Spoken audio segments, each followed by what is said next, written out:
Il posto verso cui ci dirigiamo è senza dubbio il più selvaggio.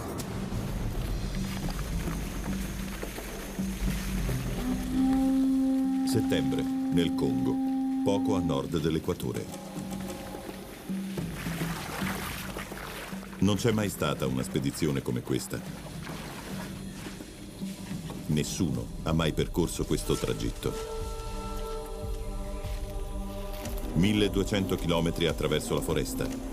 Una foresta dalle dimensioni della Florida. Lo scopo è creare una cronaca vivente di un regno che sta scomparendo.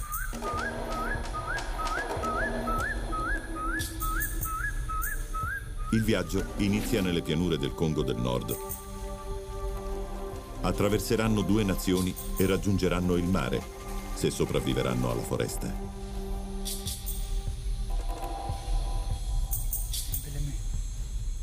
Il dottor Michael Fay, della Wildlife Conservation Society, guida la spedizione che ha chiamato Mega Transect. Fay è un fanatico che predica il Vangelo della natura.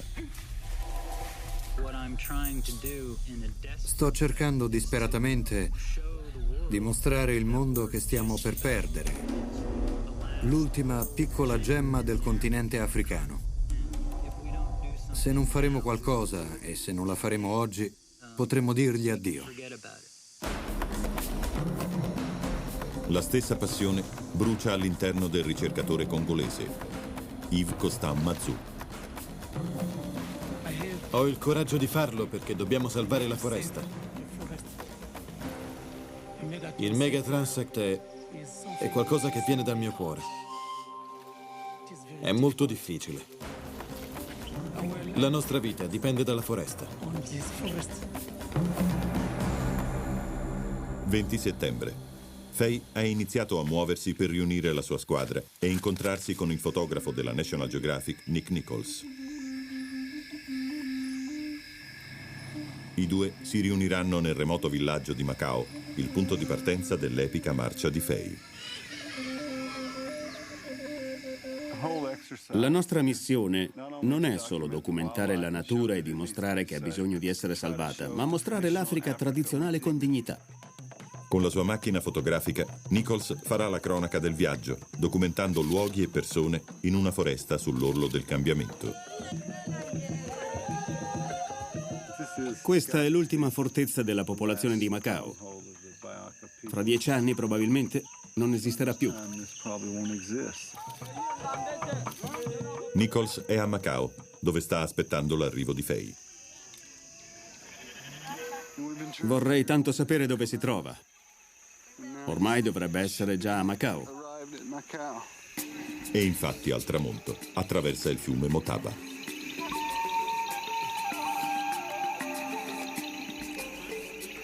Sono ancora tutti vivi? Quanti ne hai persi? Fay è qui per reclutare uomini che abbiano la capacità e la resistenza per esplorare la foresta e ascoltare le pulsazioni della natura. Sei un po' pallido. Credi? Un tempo, uomini come questi guidavano i bracconieri nella foresta. Oggi sperano di preservarla. Siamo qui. Questa è la strada da seguire. Mi sento benissimo. Abbiamo visto cose stupende. Fay vive e lavora in Africa dal 1978. Guarda quei cuccioli. Ehi, piccoli. Come va? Fay è conosciuto e rispettato a Macao. I suoi sforzi per proteggere l'ambiente hanno trasformato questo villaggio. Quando arrivammo qui nel 1989, l'unica attività era il commercio di avorio ed era pieno di bracconieri. Erano tutti disoccupati. Nessuno dei bambini andava a scuola, non c'era assistenza medica e ogni giorno montagne di avorio uscivano dal villaggio. Oggi non ci sono più bracconieri e molti abitanti del villaggio hanno trovato lavoro nel parco nazionale che Fay ha aiutato a creare. Mambele Gregoire è un vecchio amico di Fay. Lui e altri 11 pigmei Baka accompagneranno Fay nella spedizione.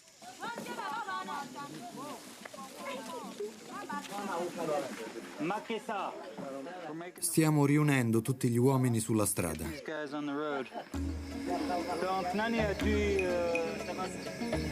C'est ça d'abord, c'est ça.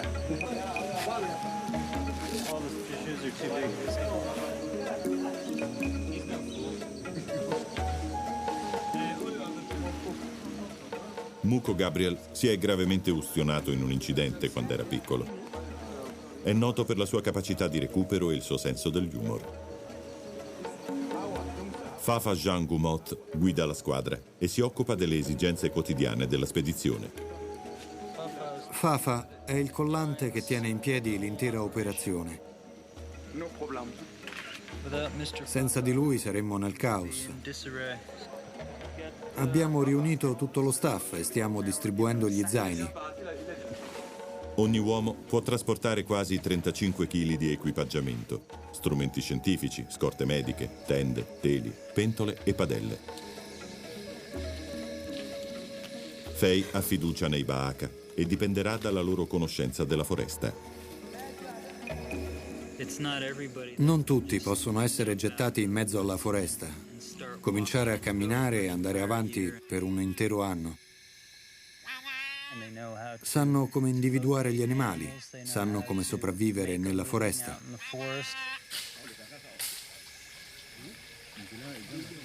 Hanno stabilito 28 brevi tappe lungo la strada per il rifornimento. Ogni cosa è stata calcolata per procedere in modo regolare, per raggiungere il posto giusto nel momento giusto. Quello che facciamo è molto semplice.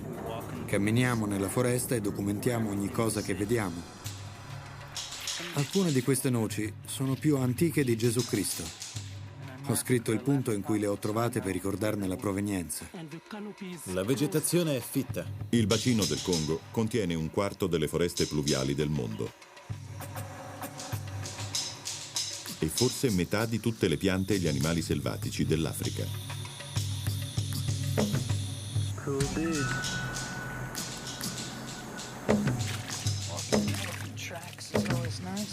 Il piano di Faye è raccogliere dati su quasi ogni aspetto della foresta. L'ho chiamato il mio principale congegno di raccolta dati. Che aspetto hanno le feci di elefante? A che specie appartiene quella farfalla? C'è un altro coleottero che non abbiamo mai visto prima. Non faccio altro che documentare cose del genere ogni giorno. Riesco a fare oltre 103 riprese al giorno. Si è spaventato un po'. Se non avessi una squadra sarebbe solo un ricordo. E i ricordi non sono sufficienti a descrivere un mondo a cui si può credere solo vedendolo.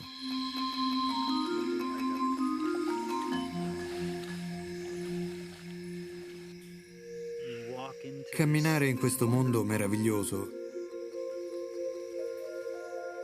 è come trovarsi in un mondo alieno, in un altro pianeta.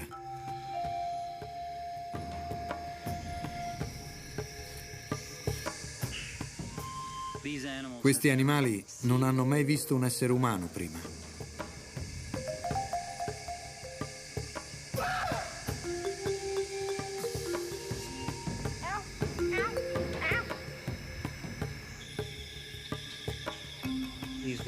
Queste popolazioni selvatiche sono molto speciali.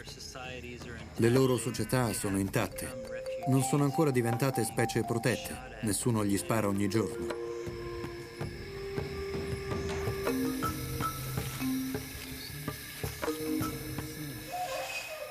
Ma in mezzo a tanta bellezza c'è il pericolo. E alcune delle cose più piccole di questa giungla sono le più spaventose. È pazzesco qui, vero?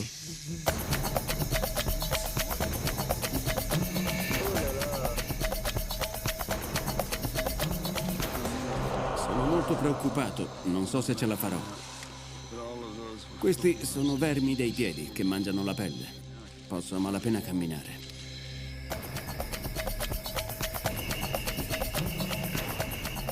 Che animaletti adorabili. E così ogni santo giorno. C'è una guerra in corso con le mosche tsetse. Loro mi pungono e io le uccido. Le spezzo. Dopo 2 mesi di missione, Faye è in splendida forma. Mi sono così abituato alla foresta che non mi disturba nessun malessere fisico. Tutti sono in condizioni così pessime che non si accorgono della bellezza di questo luogo. Cosa stai facendo? Dovresti aver paura di noi. Ma non è così, vero? Non sai neanche quello che sta accadendo, giusto? Non ne hai idea, eh? E per Faye questo è un buon segno. Potrebbe significare che questo elefante della foresta non ha mai visto un essere umano prima.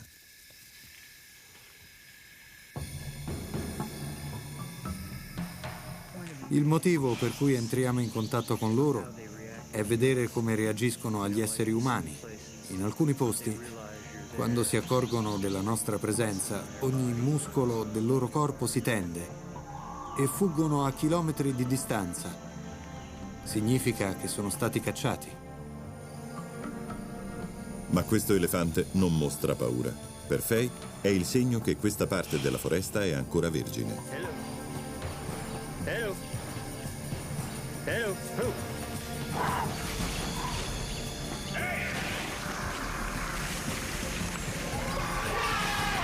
Get back.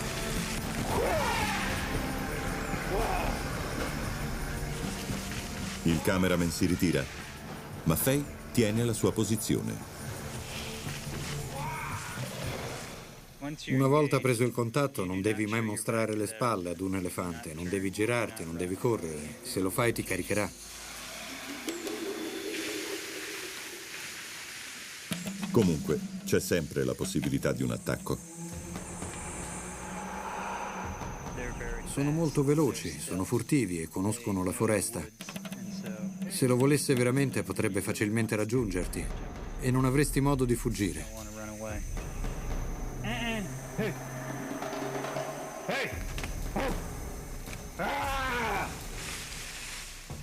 La probabilità di essere uccisi è molto più bassa se rimani fermo, piuttosto che se corri. Devi gridare sempre più forte.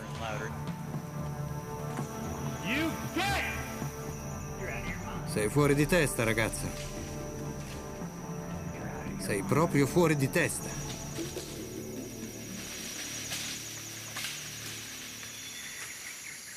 Non so chi fosse più nervoso, se io o lei.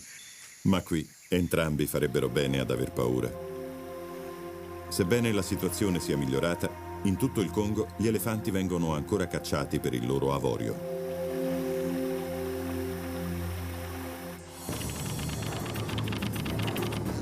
È una situazione seria.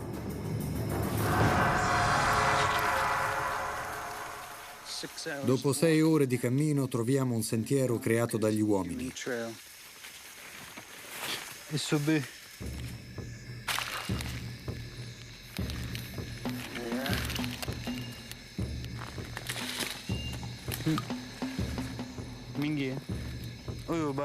Teschi di animali, cartucce.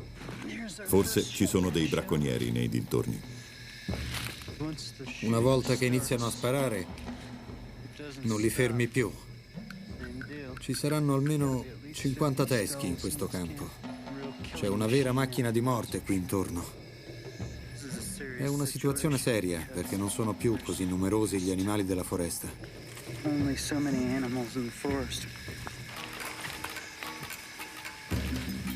Per secoli gli uomini hanno cacciato nelle foreste africane, la maggior parte per nutrire le loro famiglie, ma molti solo per profitto. Faye vuole affrontare i bracconieri, incurante del rischio.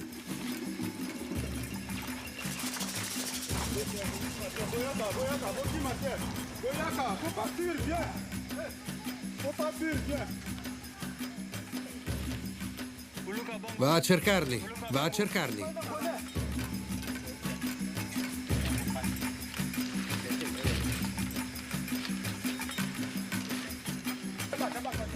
Attraversano il confine ed entrano in Congo. Vanno a caccia per il mercato locale. Arrivano da molto lontano, a volte anche da 300 chilometri di distanza. Questa non è la loro foresta, non è il loro paese. Sono completamente illegali. Non hanno permessi di caccia, non rispettano le regole, non sono autorizzati ad avere fucili. Il bracconiere afferma di non sapere di essere in Congo. Cacciano per sopravvivere. Yves si occupa della distruzione. Altri dati per il Mega Transect.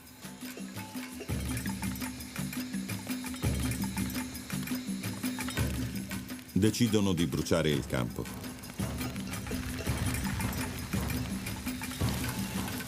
Ma bruciando il campo, non viene negato a questi uomini l'unico mezzo di sussistenza in un luogo dove non c'è occupazione? Quando il lavoro è scarso, la gente fa quel che può per sopravvivere.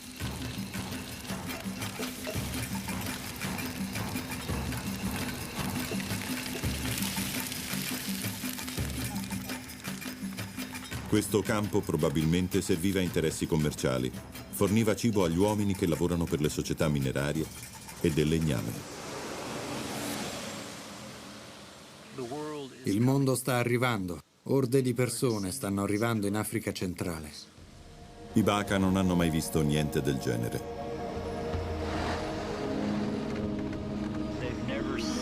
Non hanno mai visto la distruzione che il resto dell'umanità può portare con sé. Ma i Baka capiscono cosa c'è in ballo. Loro e la foresta sono intrappolati tra sviluppo e distruzione e il conflitto li divide. L'industria del legname porterà assistenza medica, le malattie saranno curate.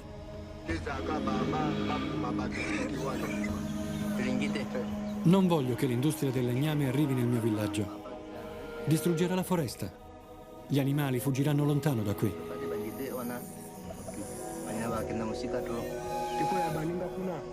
Ho visitato altri villaggi dove si sono installate industrie del legname. Sono centri sviluppati. E sarebbe bello se anche il mio villaggio lo fosse. Ma quando arriva lo sviluppo, troppo spesso la foresta e la sua gente vengono sfruttati. Quando gli alberi spariranno, così farà il lavoro.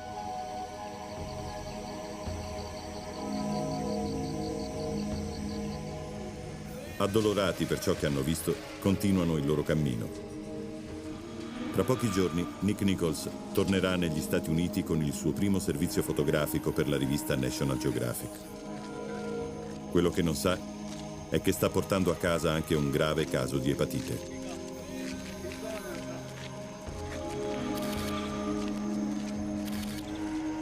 Nel corso dei 4 mesi di spedizione, più di 7.000 ettari di foresta sono stati abbattuti e sono stati uccisi innumerevoli animali appartenenti a specie a rischio.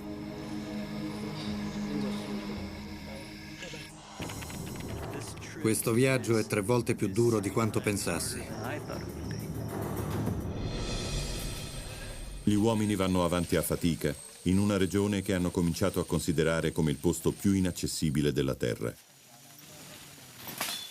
Avanzano strisciando, facendosi strada attraverso chilometri di soffocante vegetazione e paludi di acqua nera così acida che la pelle brucia per ore.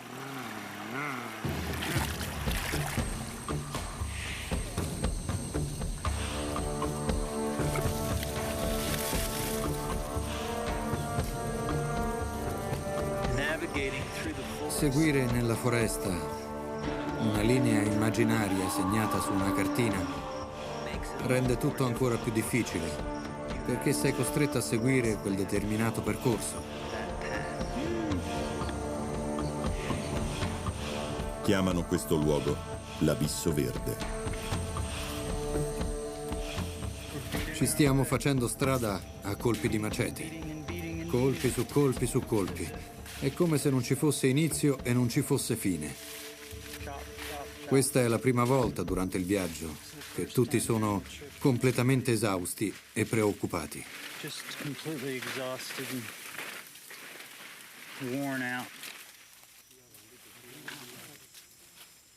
La foresta è buona? Molte volte mi guardano e dicono non ce la facciamo, non possiamo, è impossibile. E io rispondo, dobbiamo andare avanti. Dobbiamo farlo a tutti i costi, siamo troppo lontani. Ormai siamo oltre il punto di non ritorno. A volte la foresta sembra inghiottirli, disorientando la squadra. Apparentemente siamo ancora alla stessa distanza dai bordi di questa palude. Ancora una volta cartine francesi e paludi congolesi sono una cattiva combinazione. Mambeleme è l'unico ad avere la forza di andare avanti. Taglia la vegetazione tutto il giorno, ogni giorno. Non smette mai. Lo nutro a barre di cereali come una macchina. Non sarebbero andati avanti se lui non gli avesse detto continuate a camminare. Gli uomini sono tormentati dalle api del sudore. Il calore provoca una sete insopportabile. Anche in una foresta pluviale l'acqua può essere difficile da trovare. L'acqua che abbiamo bevuto nelle ultime 24 ore è stata presa dal pantano di un maiale. Ci vuole una gran sete per berla. E ci vuole un appetito ancora più grande per mangiare il porridge di manioca marrone. Stiamo per crollare, ma cerchiamo di distrarci. Ma per Yves Mazou il divertimento e i giochi sono finiti. Dopo 4 mesi e 1000 chilometri, il ricercatore abbandona l'estenuante marcia per rinnovare corpo e spirito. Il tempo della spedizione stringe, ma la lista degli incidenti cresce. Muko si è ammalato improvvisamente. È troppo debole per camminare.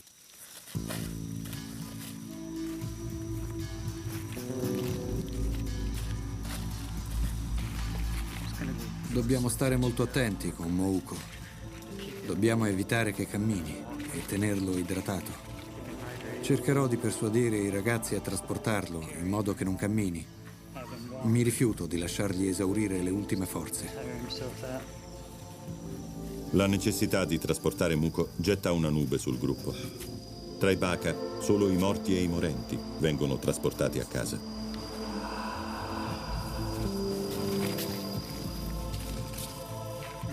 In questi momenti si pensa a tutto. Perché non ci siamo fermati prima? Perché non l'ho lasciato andare quando anche gli altri me lo chiedevano? Me lo avevano chiesto prima. Muko è gravemente malato. È troppo magro. Sembra un morto vivente. Decidono di portare immediatamente Muko al villaggio più vicino, una deviazione dal percorso pianificato. Dobbiamo trasportare le sacche del portatore. Inoltre 2 membri della squadra si occupano di Mouko. Quindi abbiamo 3 persone in meno. Secondo la tradizione Baka, viene praticato un salasso per lasciare uscire le tossine dal corpo di Muko e vengono applicate foglie di palisota, una pianta medicinale.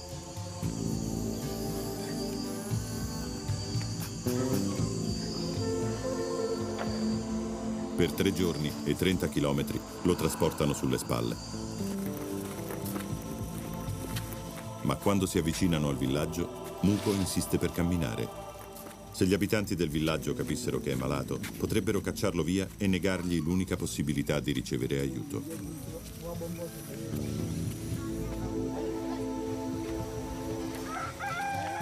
Vengono fatti tutti i preparativi per il trasferimento di Muko, ma la sua malattia ha abbattuto lo spirito della squadra. Più tardi mi chiesero se sarebbe morto in quel villaggio. Io risposi no, si sta riprendendo, guardando quel mucchio di ossa che un tempo era il mio amico. La malattia di Muko spinge la squadra ai limiti. I Baka si rifiutano di proseguire, come spiega Mambeleme. Sono molto stanchi e c'è ancora molta strada da fare. Gli mancano le mogli e i bambini. Ma c'è di più. Fei forse si è spinto troppo in là.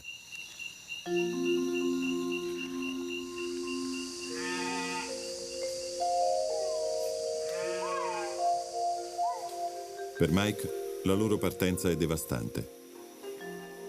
Abbiamo passato insieme gli 8 mesi più difficili della nostra vita. Abbiamo superato ostacoli incredibili e siamo sopravvissuti. Ma questi ragazzi hanno deciso di essersi spinti oltre i limiti. Mentre Mike cerca di trovare il modo di mantenere viva la spedizione, Nick Nichols è tornato dagli Stati Uniti dopo 3 mesi di cure per l'epatite. Pensavo che questa esperienza fosse finita per me.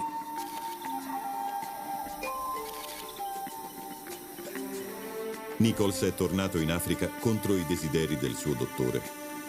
Si trova in un luogo a scattare fotografie. Ho promesso al mio dottore che se mi lasciava tornare in Africa mi sarei riposato ed è quello che sto facendo.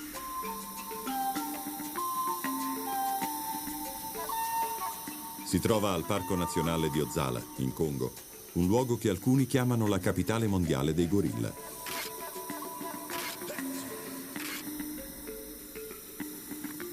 Anche se tutto andrà bene, ci vorranno settimane prima che possa riunirsi a Faye.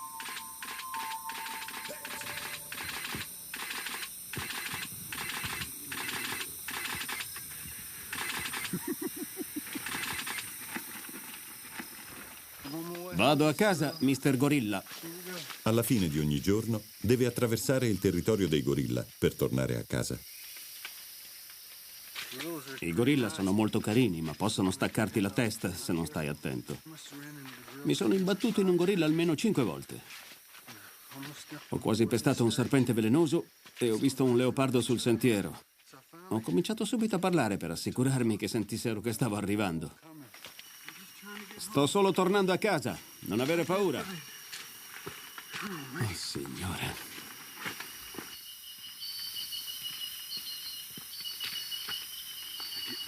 Sono tornato al campo poco prima dell'alba. Parlo molto con me stesso e comincio a preoccuparmi. Faccio solitari, una specie di stupido gioco senza senso. Ma conto i punti per vedere quanti soldi avrei vinto o perso se avessi giocato a Las Vegas. Sto leggendo Stephen King, che non è esattamente l'autore adatto da leggere qui. Da quando sono tornato ho fatto un ottimo lavoro e mi sento meglio ogni momento che passa. Mi sento più forte. Credo proprio che supererò tutto questo.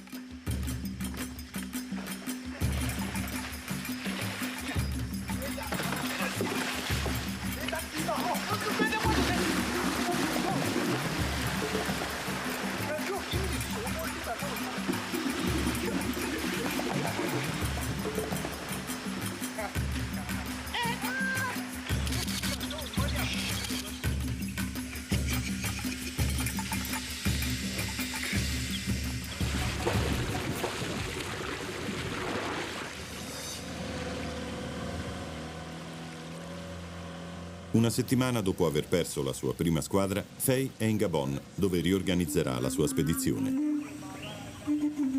Si fermerà nella piccola città gabonese di Mvadi, sul fiume Ivindo.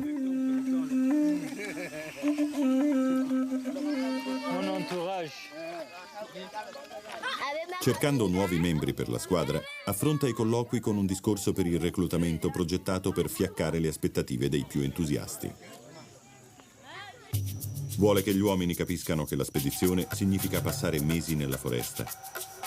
Poco riposo, niente alcol, niente radio, sacchi pesanti, cibo cattivo, paludi, piogge e zanzare. Tutto per $12 al giorno, per 7 giorni a settimana. È la migliore, forse l'unica offerta di lavoro che molti di questi uomini ricevono da mesi.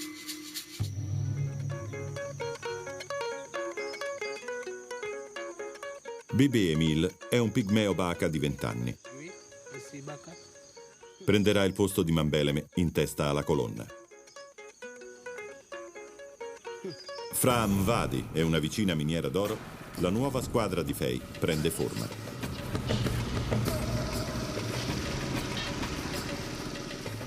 Qui Faye completa il suo gruppo con robusti minatori. Lavorando per Mike possono guadagnare molto più di quello che ricavano dal fango.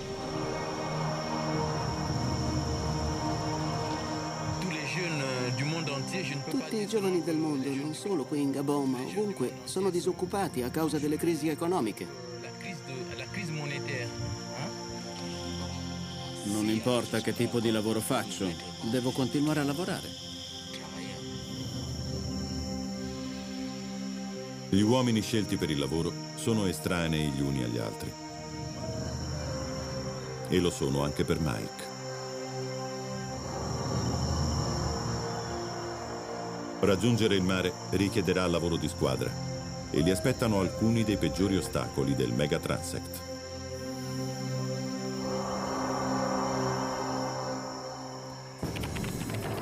Porterò questi ragazzi nel luogo più lontano in cui siano mai stati.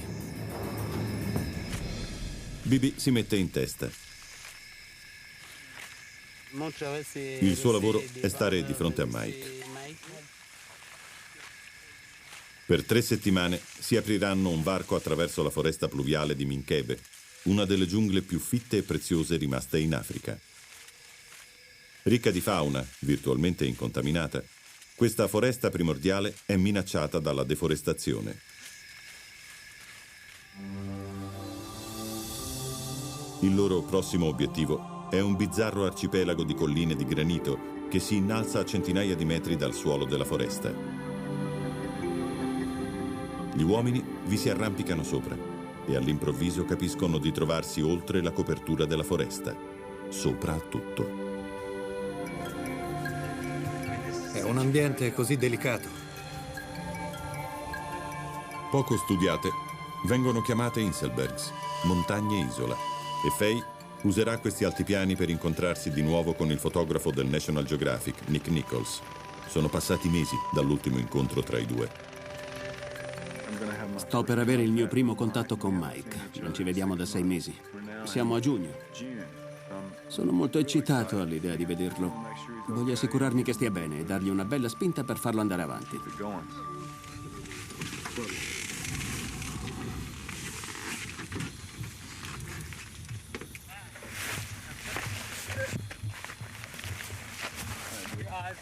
I tuoi occhi non sono poi così gialli. È l'unica cosa che non è gialla. Hai fatto molta strada, eh? È un piacere vederti. Hai un aspetto selvaggio. Ti sei guardato allo specchio ultimamente? Niente specchi, questo è il trucco. Se mi guardassi allo specchio, probabilmente andrei dritto a casa. Un vero selvaggio. Faye si sente a casa qui, naturalmente. In pochi minuti descrive i dintorni a Nichols. Dopo che hai viaggiato attraverso le pianure negli ultimi 9 mesi e i rilievi più alti che hai visto sono i termitai, questo luogo ti appare come il più bello del pianeta. Qui lo sguardo spazia fino all'orizzonte e puoi vedere chiaramente a 70-80 chilometri in ogni direzione. C'è una vista a 360 gradi. Non ci sono esseri umani, non c'è un singolo villaggio, non c'è una strada. È un posto incredibile. Ci devono essere degli animali qui. È una specie di savana in mezzo alla foresta. Ci aspettiamo di vedere animali come maiali, elefanti, se siamo fortunati anche dei bufali. E se saremo molto fortunati, iene. Sto sussurrando perché non voglio spaventare gli animali e farli fuggire.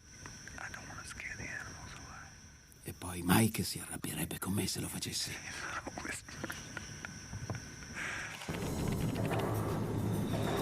Se ascolti, li puoi sentire in lontananza.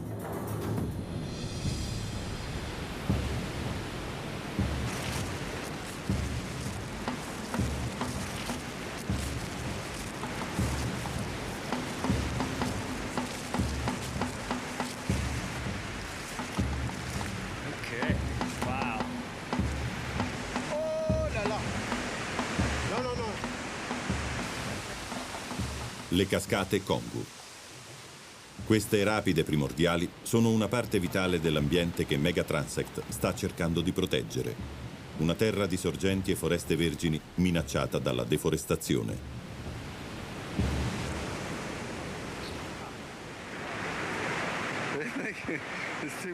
È troppo. Non si fideranno mai, credo. Le cascate sono pericolose, ma il percorso stabilito da Fay impone di attraversarle. Gli uomini hanno paura di essere spazzati via, soprattutto con i pesanti sacchi sulle loro spalle. La situazione richiede una discussione, seguita da qualche preghiera.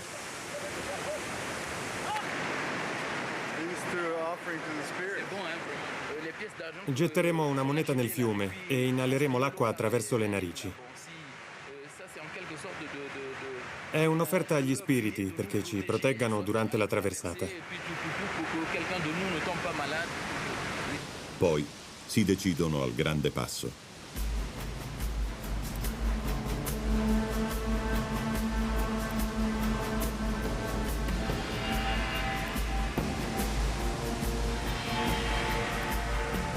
La forte corrente potrebbe facilmente far perdere l'equilibrio ad un uomo, gettando lui e il suo sacco tra le rocce.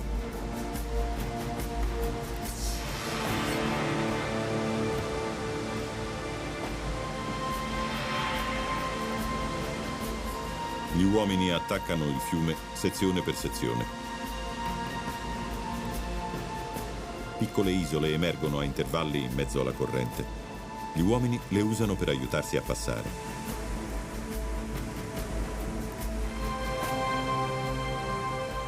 Il punto da attraversare è largo pochi metri.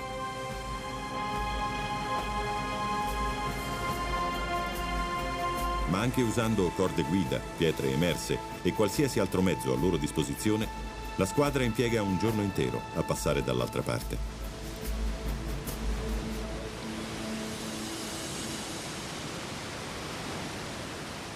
Alcune ore dopo aver attraversato le cascate, Nichols si separa dal gruppo per fotografare la natura. Sebbene gli uomini lascino la compagnia ancora una volta, secondo il programma, ognuno crea un documento di questo fragile habitat.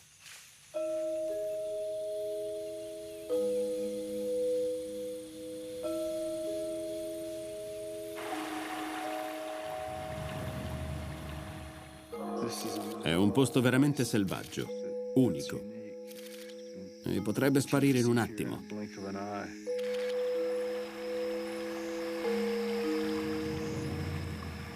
A questo punto sono ossessionato dall'idea di documentare le foreste prima che scompaiano.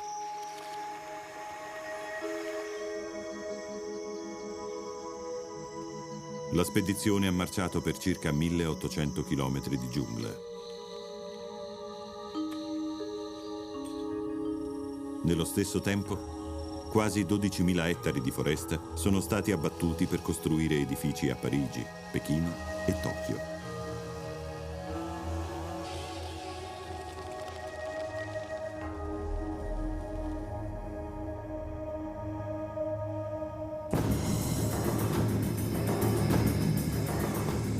La squadra entra in una regione proibita, conosciuta con il nome francese di Massif du Chaillou, file di creste affilate che si innalzano a più di 800 metri dal suolo.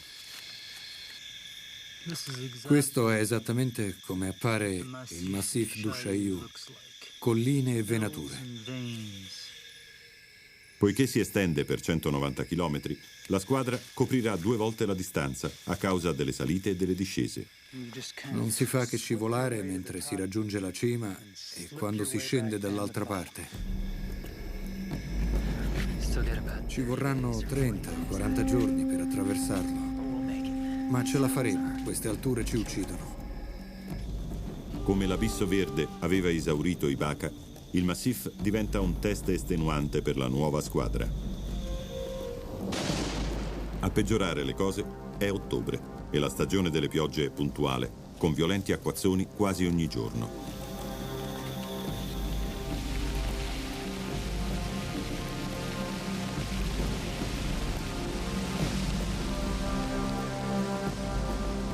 Non si può più perdere tempo, ora. Stiamo rapidamente esaurendo le scorte di cibo. Gli uomini devono percorrere 6 km al giorno, ma il sistema di navigazione satellitare dice che ne fanno solamente 4. Questo perché è impossibile leggere la cartina. Se continua così ci troveremo in guai seri. Cartine sbagliate, terreno terribile, ma non è tutto.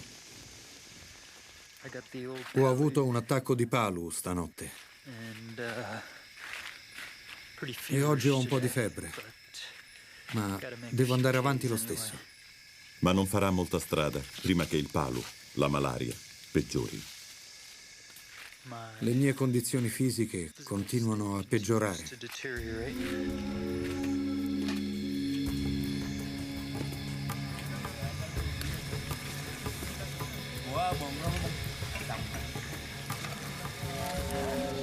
Le scorte si stanno esaurendo. Gli uomini sono esausti, affamati e Faye è ammalato.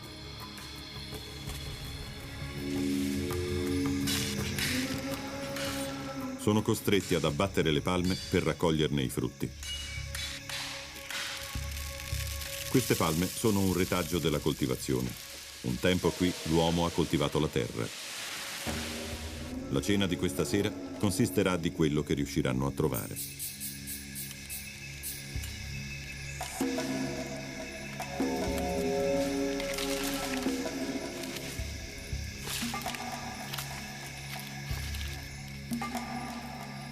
La febbre di Faye finalmente cala, ma è stato perduto tempo prezioso e ora la situazione con i rifornimenti è critica.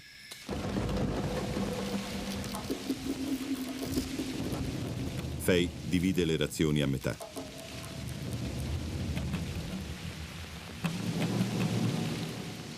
Il dissenso si fa strada fra gli uomini affamati. Ma devono lottare per andare avanti e raggiungere le coordinate satellitari dove è previsto un approvvigionamento aereo programmato mesi prima.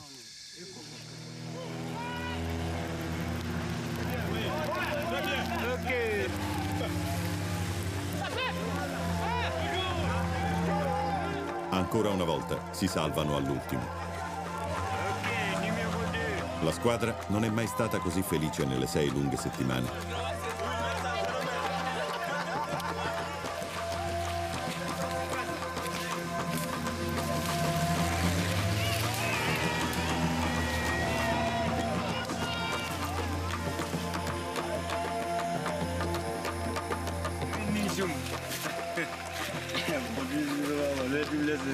The division of the cookies, always a hard one.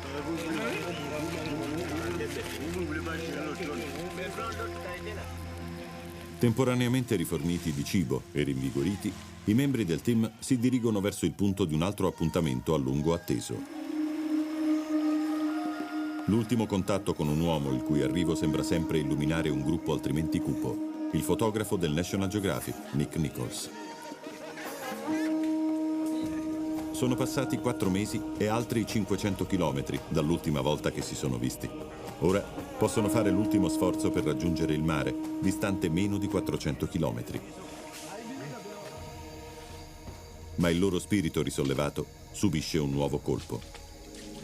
Uno degli uomini, Mayambo, soffre di un ascesso al piede, ma continua a dire: arriverò alla spiaggia.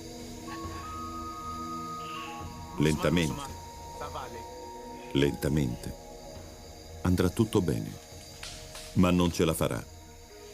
Fino ad ora gli antibiotici sono stati efficaci contro le infezioni, ma la ferita di Mayambo si rifiuta di guarire. Sia la penicillina che gli analgesici sono inutili. Malgrado il suo coraggio, i rischi per Mayambo, se continuasse, sono troppo grandi e deve fermarsi. Come la malattia di muco aveva distrutto lo spirito della prima squadra di Faye, quella di Mayambo ha lo stesso effetto sulla seconda squadra. Lasciano il carico di Mayambo nella foresta e affrontano seriamente il da farsi. Il lavoro mi fa soffrire. Le montagne, le paludi, tutto questo è molto strano. Sono molto stanco. Il lavoro non è buono. E camminare non è buono. È un'attività adatta agli elefanti. Mancano solo 5 giorni. Sono troppi. 5 giorni ed è finita. Andiamo. Sono 7 mesi che siamo nella giungla. 7 mois. 5 jours fini. Let's go. Perché? Perché vi comportate così? A 5 giorni dalla spiaggia? Perché mi trattate in questo modo? Avete perso il controllo, tutti voi.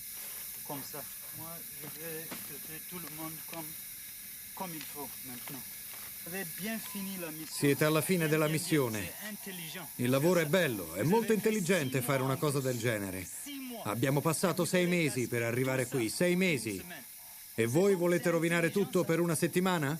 Molto intelligente abbandonare tutto per una settimana. Non potete concentrarvi per un'altra settimana e finire la nostra missione?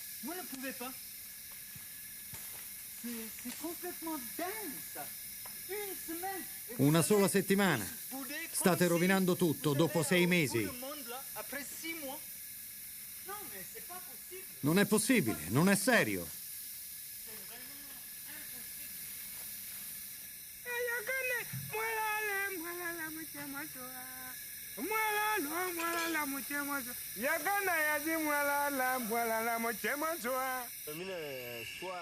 Dopo una lunga notte di discussioni, la ragione prevale. Non fanno altro che ripetere quanto sono frustrati. Credo che non siano mai stati lontano così a lungo. La mia missione è raggiungere la spiaggia, non rendere felici i miei uomini. Se la mia intera squadra partirà domani, non cambierà niente per me, perché io impugnerò il macete e mi farò strada fino alla spiaggia. Naturalmente non c'era mai stata molta scelta. Alla fine, il modo più rapido per mettere fine alle loro sofferenze era seguire Faye alla spiaggia.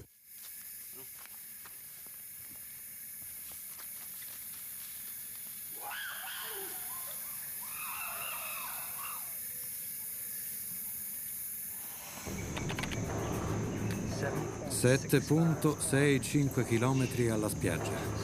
Sto cercando di assorbire la foresta. Non voglio che finisca. Non voglio lasciarla.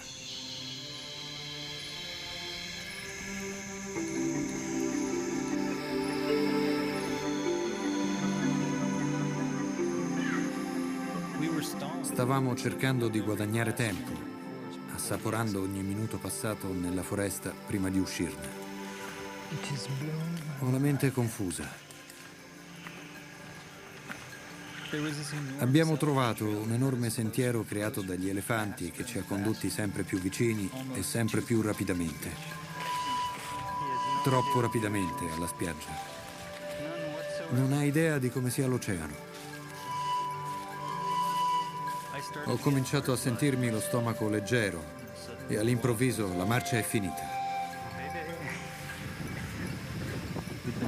Avevamo camminato nella giungla, nel nostro piccolo mondo personale, per 15 mesi ed ora era finita. Ero sopraffatto da quest'idea.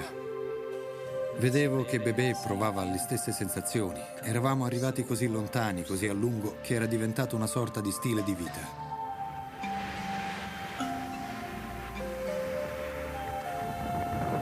Venez, on va toucher la mer. Viens. Per Bibi ha qualcosa del miracoloso. È opera di Dio.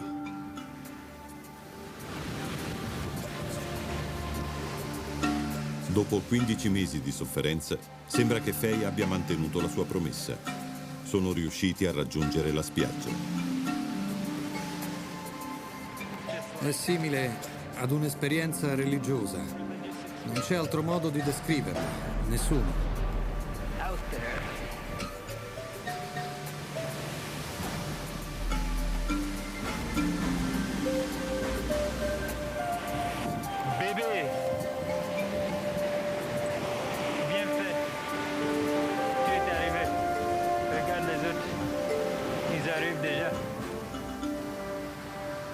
Quello che questi uomini dell'entroterra africano potevano solo immaginare, quello che chiamano il grande fiume di acqua salata, lambisce i loro piedi.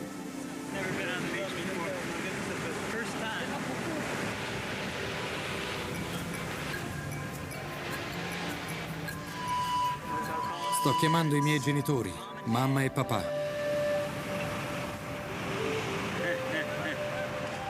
Sono sulla spiaggia.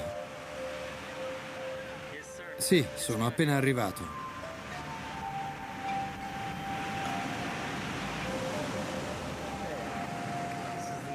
È la fine del viaggio. È stata una lunga camminata. Ho le lacrime agli occhi.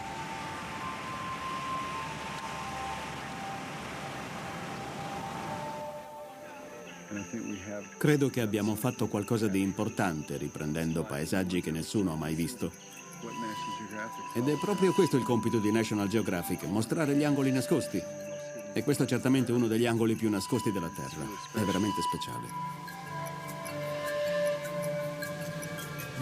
La mia speranza è che tutto quello che abbiamo visto ed imparato porti milioni di persone più vicine a queste foreste. Una delle più grandi spedizioni africane di recente memoria ha raggiunto il mare. Il dottor Michael Fay è riuscito a superare ogni terribile momento di una spedizione scientifica che ha chiamato Mega Transect.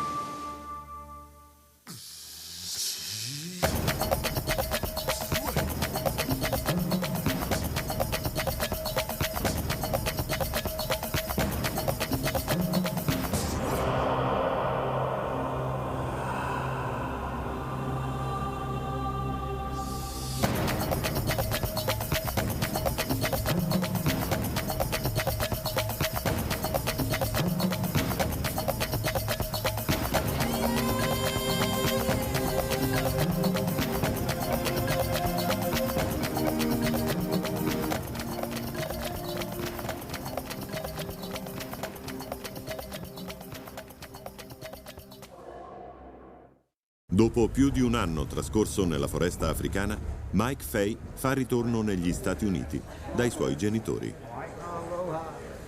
Figliolo, è bello vederti. Ne hanno fatta di strada gli irlandesi. Hai un aspetto terribile. Non ti sei neanche fatto la barba. Non la faccio mai. Come stai? Hai i baffi? No, è la ricrescita. Mike ha fatto molta strada dalle giungle di cemento della California e del New Jersey, dove è cresciuto.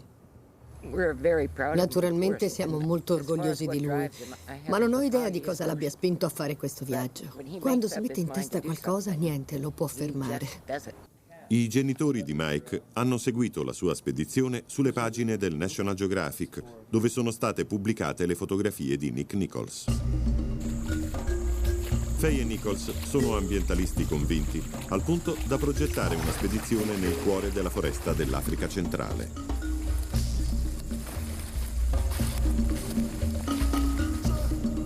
National Geographic e l'Associazione per la protezione della natura hanno finanziato la spedizione. L'idea era documentare e catalogare tutto quello che vedevano, mentre la troupe televisiva del National Geographic faceva la cronaca del viaggio. Perché? Perché Fay e Nichols vogliono che il mondo sappia cosa sta per perdere. Hanno chiamato questa maratona di 460 giorni Mega Transect. Questa roba è da imballare. 7 tonnellate di provviste, 2300 rullini, 500 videocassette, 7200 batterie e 3000 merendine. Abbiamo fagioli rossi e riso. Cose squisite. La spedizione è formata da 13 persone che dovranno attraversare le zone più selvagge dell'Africa. Dobbiamo rifornirli di tutto il necessario. Come mangiare la pizza senza il parmigiano? Ma non si possono portare a spalla 7 tonnellate di provviste nella giungla. Come fare a trasportare il carico da un punto a un altro? In un modo o nell'altro bisogna farlo. E questo è il vero incubo logistico della spedizione Mega Transect. Sono stati effettuati 28 lanci di provviste, uno ogni 3 settimane. Laggiù il ponte è crollato. Non possiamo più procedere con le auto. Tomo Nishihara, un ecologista, era responsabile del coordinamento dei lanci che hanno rifornito la spedizione lungo il percorso. Ha fatto il lavoro più duro di tutti, più di me o di Mike. Tomo ha fatto il suo dovere, senza gloria. Ha fatto quello che io chiamo l'anti-megatransect. Ad ogni sosta sorvolava l'intera zona e sganciava i rifornimenti in aree sconosciute, di cui scoprivamo la posizione grazie al sistema GPS. Oulala, on est arrivé. È qui da qualche parte, Nick. Ecco i contenitori, Mike.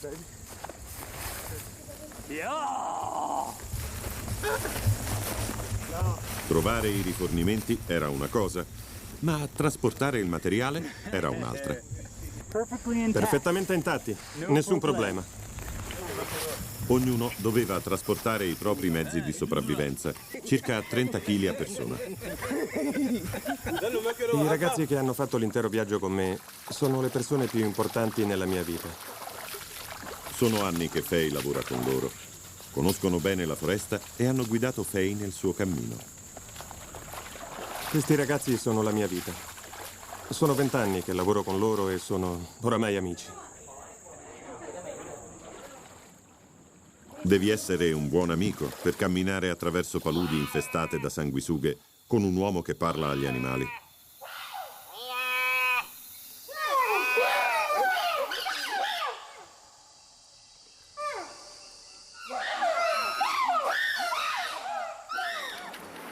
A portare all'attenzione di milioni di persone la battaglia ecologista di Faye ci ha pensato Robin Freeman, produttrice della National Geographic Television. Era stata un membro del corpo di pace e aveva insegnato inglese in Camerun. Questo incarico le dava la possibilità di tornare in Africa e vedere posti sconosciuti alla maggior parte delle persone. Per l'operatore Phil Allen, essere gli occhi e le orecchie della spedizione era un lavoro a tempo pieno. È un lavoro divertente. Non è male essere pagati per questo. Anche se non vuol dire che non mi meriti la paga. Questa è l'ultima volta che vediamo David Quammen. David Quammen è un giornalista scientifico che lavora per la rivista National Geographic. Nel mio notebook l'ho chiamato Ultimo accampamento. Scriverà 3 articoli e un libro su questa spedizione. Il pubblico non penserà più che inventi tutto. Veramente lo faccio sempre. Ma com'è la giornata tipo durante la spedizione? Per prima cosa, la mattina, un po' di esercizio. Poi si cammina. Si cammina. E si cammina.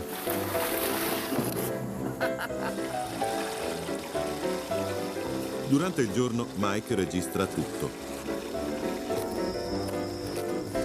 Tutto. Lo vuoi scrivere di nuovo? Lo hai già fatto. Escrementi di elefante molto freschi. Li registro per i posteri. Anche gli animali più pericolosi non sfuggono alla telecamera di Faye. Accidenti!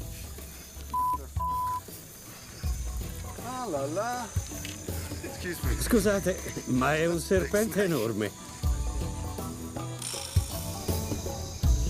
Dopo un altro interminabile giorno di cammino, è ora di sistemarsi per la notte.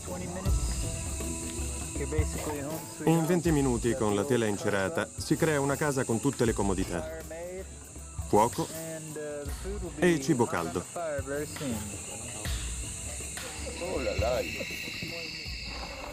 È stato un pasto veramente magnifico. Pasta primavera con patè di salsicce. Una delizia. E qualche volta, anche nella foresta, è possibile cenare davanti a un bel film. Nick e il suo assistente, John Brown, guardano un DVD e si godono uno snack notturno. Un'ottima serata che finisce con una doccia e un buon libro. Moltiplicate questo per 460 giorni. Tutti sono ormai da lungo tempo lontani da casa. Come si trova un equilibrio tra lavoro e famiglia? La moglie di Nick, Reba Peck, è un'artista. Sono insieme da 25 anni. Hanno 2 figli, Ian, che ha 19 anni, ed Eli, che ne ha 12. Spesso mi domandano come faccio a tenere insieme la famiglia viaggiando così tanto. Il nostro è un legame molto solido. Mi hanno sempre appoggiato al 100%. Sono molto orgogliosa di lui. Rispetto le sue scelte, gli do il mio appoggio e credo in quello che fa. Per lui è una vera passione. Ossessionato dalla sua passione, Nick ha sacrificato molto.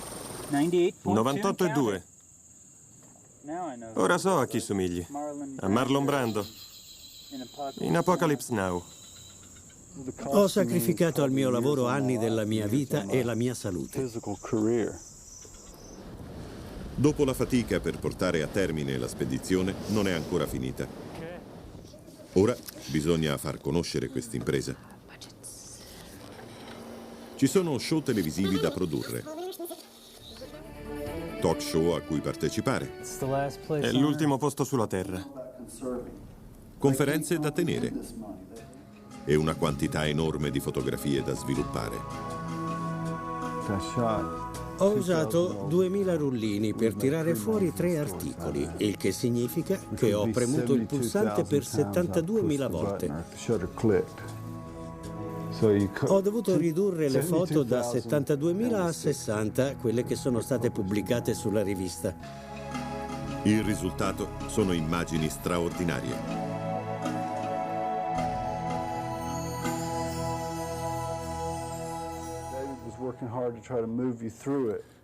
Bill Allen dà un'ultima occhiata prima che la rivista esca in edicola. Il testo verrà disposto su 2 sezioni, qui e qui. Bene, è una storia che deve essere letta tutta d'un fiato. Ora che gli articoli sono stati completati, cos'altro si può fare? L'idea è di riunire tutte queste immagini in una sorta di database multimediale disponibile in rete. Se si vuole seguire passo dopo passo il viaggio dal primo giorno fino all'ultimo, è possibile farlo. È molto complesso.